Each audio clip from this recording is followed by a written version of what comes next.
Welcome back to another community discussion on the channel. Very surprised by the performance of the first one. Clearly a lot of love for this kind of thing. So we're going to do this again. I put out a poll 4 days ago asking if Sony needed to respond to Xbox plus ABK and why. And we got a lot of attention on this one, over 100 comments, and we also got over 1,000 votes. And it's a very interesting result. I was quite surprised by this. About 53% of you guys said yes, Sony needs to respond, and then 47% of you guys said no. And it's interesting. It's almost even. We're almost even on this one. So I was pretty surprised. I thought it'd be really one-sided, but it wasn't. We're also going to go over some comments that I felt were really good and were diverse and in the messaging. So if you got picked, you got a heart, and you probably got a notification about that. And if not, we'll probably be doing another one. So always look out for these polls and leave your comments, and maybe you'll be featured in the next video. Now, quickly, before we do jump into this, if you could do me a huge favor, like, subscribe, share the video, show your support. Really goes a long way, helps the channel grow and get this video out to more people. Now, before I jump into the comments, I want to give you guys my quick take on whether I think Sony needs to respond to Xbox plus ABK and why they need to respond.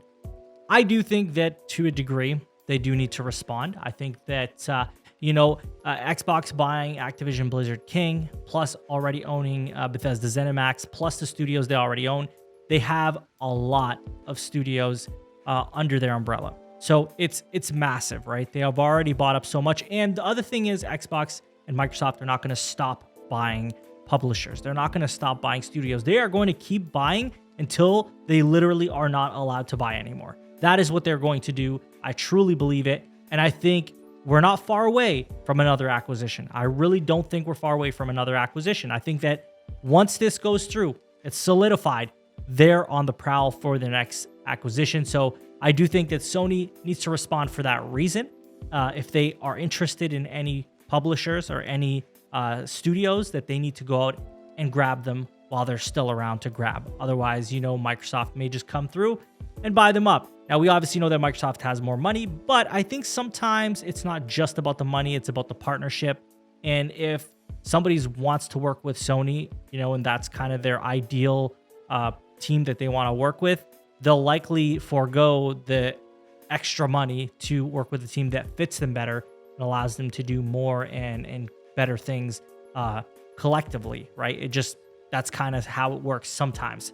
But I also do want to throw out there that I think that, Sony does have a lot of great first-party studios, and they have a lot of great IP, a lot of great games that come out. And it's not that they don't have those things that they need to go out and buy more studios, buy more, maybe a publisher. It's more so that, if they don't do it, the rest of the industry is going to consolidate anyway. So they really need to do it while they can before everyone's been bought up. That's the one thing that I think we really need to stick here, is that it's not about them not putting out good games. It's not about them not having great studios. It's about them keeping up with the industry as it's moving and evolving very quickly right now. And who's leading this ship? Microsoft. So you got to be careful when you got, big companies like this with a lot of money. You can't just sit idly by. Otherwise, your competition will own everything. And clearly, if ABK is acceptable, then nothing is off the table. It's just flat out nothing is off the table. So really important to keep that in mind. So overall, yes, I think that Sony needs to respond, not specifically to Xbox, but just in general needs to respond by buying something that fits their portfolio. I can think of a lot of companies that do, but I'm going to leave that for the comments as we're going to be talking about that. So yes, 53% said yes, they need to respond. Now let's jump into these comments, and let's start with El Captain 22, who says, just have a banger of a showcase. That's all they need to do. And the thing is, that's not inaccurate. It's very true. If they have a banger of the showcase, which I think they will, I think they're going to have an incredible showcase whenever they decide to do it. And I think people are just going to be talking about that, and the buzz of it is going to be running for a long time. And I think that it's going to lead the conversation in the games community. And while I agree with this 100%, I agree that they just need to have a banger showcase to really get the attention of everybody, which I believe they will. We can't ignore also that yeah, if the opposition is buying up studios, buying up publishers, and they're not stopping, that Sony has to do something, whether that's investing, small amounts of money or in small relative to the size of the company, or buying up the entire studio or publisher. They just can't sit idly by. But I do agree that, if they have a great showcase, it's going to lead the conversation. It won't matter anyway. But in the long term, that's not the only way they need to operate. They definitely need to keep looking out for more studios to buy. But I love that wasn't a situation where, El Captain is saying, no, they absolutely do, or they absolutely don't. Just really throwing out their strengths and how their strengths still do really matter. And they still are able to do really well, just going through what they are known for, which is showing off what they have in a showcase and getting people excited. Now, next, we are talking about Nutria Nortina Gamer. There's an accent on that middle name. I don't know how to pronounce that. But anyway, they say, I think Sony will respond when the FTC makes its decision. And this is a comment that I saw a lot. I was actually surprised how many people seem to think this. And it's not that it's invalid. I don't think that it's invalid to say that. I think that it's interesting that that's a statement, though, because we have no evidence. We have no sources that say that's what Sony's game plan is. We also have to think that investors and people who are, got big money in Sony would not be happy if, they're holding back showing off what they have because of this deal and whether it goes through or not, because they want Sony to look the best they can to make the most money they can. So if they were holding back intentionally for a year and let's say a year and a half, I don't think investors would be happy if they're doing that intentionally, because they want the attention to be on Sony and on PlayStation. And what gets them attention? Showing these showcases that just blow everyone away. So I don't think that they're waiting for the FTC to make its decision. I do think that obviously it matters to them, but I don't think that that's what's stopping them from doing a showcase, because they dropped hardware, they've been dropping games, they've been doing all sorts of greatness. And they had a TV show, so why would a showcase stop them? And we already know Spider-Man 2 is coming. We already knew about Forspoken, even though it didn't do that great. We already know about FF16. So there's still a lot on the table to show that PlayStation is very strong, and the sales are very strong as well. So I don't know that for me personally makes sense, although I did see this comment quite a bit. So clearly this is a thought that a lot of you have. So I did want to address that, and I did want to highlight this because yeah, it is a very common thing that I see in the community, on Twitter, wherever it may be. So there must be a reason for that. But I personally think that that's not why. Now, next, we have the Ghost of Pennsylvania saying Sony should buy Square Enix. They go together well. And this got 8 likes, and I love the comment. And I feel that, yes, absolutely. If there's any publisher out there right now, whether you like Square Enix, you don't like Square Enix, they go hand in hand. You got to remember, the history between these two companies is long since the inception of PlayStation, right? So it's huge. It's a big deal. Their history is very deep. And I feel like if Sony's out here and they're like, we're going to buy a publisher, they're going after Square Enix. I truly believe they would go after Square Enix. And I find it so interesting when someone be like, oh, they only have Final Fantasy. That's the only IP worth anything. They don't really have anything else. It's interesting and it's surprising because it's like, man, Final Fantasy is a huge IP, but that's not all they have. They also have Dragon Quest.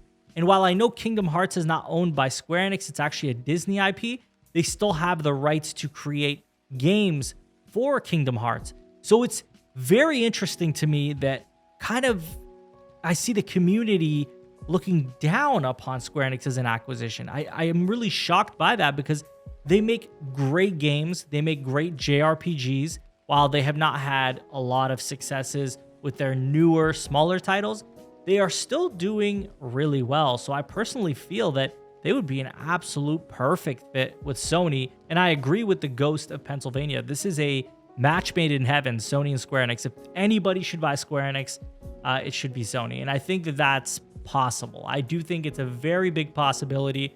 While we don't really have any solid evidence for this, it wouldn't surprise me if Sony acquired Square Enix. And I would think that they are the best fit. Before Konami, before Capcom, before anyone else.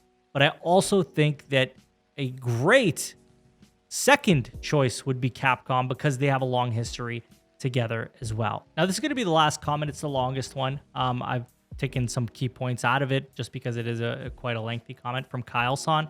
And this is a frequent commenter, leaves a lot of in-depth comments that I really enjoy reading. And we've exchanged quite a few messages. Very, very interesting person to talk to when it comes to the games industry. And they say Xbox is positioning themselves to sweep up the casual market and squeeze PlayStation into a more niche space. The more studios they have in their stable, the greater chance they can have more breakout hits that can compete across multiple genres and models. And I agree with this. I think Xbox is doing what they should do if they want to, you know, grow in this space, if they want to one day be in a position where they could hold a lot of power. And they are getting there. They really are getting there very quickly now that they have ZeniMax, Bethesda. And some may have said, oh, well, that's not that big of a deal. But now they're going to have ABK if it all goes through in the end, which we are seeing that likely will be the case. And this really makes it a situation where Microsoft is absolutely sweeping up the casual market. COD is as casual as it gets. And having these games under their umbrella is going to be huge. It's going to be absolutely huge. And I feel like it's almost underestimated in a lot of ways, the power that they will hold having all this, plus the fact that they're probably going to go after more, as that's kind of what's been alluded to from them. I don't think they're going to stop. They're just not going to stop. The second point that Kyle-san makes is, if a publisher was acquired, I would likely prefer that they remain independent under Sony and manage themselves. And I absolutely agree with that. The same way we kind of see what Bungie is doing. I think if a Square Enix or a Capcom was acquired, in theory, I think that they should stay independent in that regard. I think they should manage themselves. I think that's the only way this situation works best. Now, I'm not saying they shouldn't have titles that are exclusive to PlayStation or timed exclusive, but I do think that if they're independent, it allows them to work a little better than they would otherwise if they had all the studios under one umbrella. It would just be very, very difficult to manage everything because there are so many projects and so many teams and so many people to manage, right? So I think in that regard, I would rather like first-party PlayStation studios be one thing, Bungie have their own thing, and then Square Enix or Capcom manage their own stuff. Obviously, they would still do like exclusives at times for PlayStation or timed exclusives or whatever it may be for PlayStation if they were under their ownership, right? So very interesting comment. I really like that comment because it did tackle two different sides of things. And I also feel like it is a very critical way of looking at the way the consolidation is happening in the industry. It's not very simple. There's a lot of angles to this. But yeah, that's kind of it, guys. I mean, I appreciate everybody leaving comments and all the interest. And there were tons of great comments. But again, we're past 13 minutes already, so this would have been an extremely long video. But you can also let me know in the comments down here in this video, and I will read them all and I will respond as needed, as long as it makes sense to respond, of course. But I do appreciate you guys watching. As always, please like, subscribe, share the video. Helps the channel a ton. You can follow me on Twitter. Link will be in the description. Thank you all for watching. I will talk to you on the next one. Take care.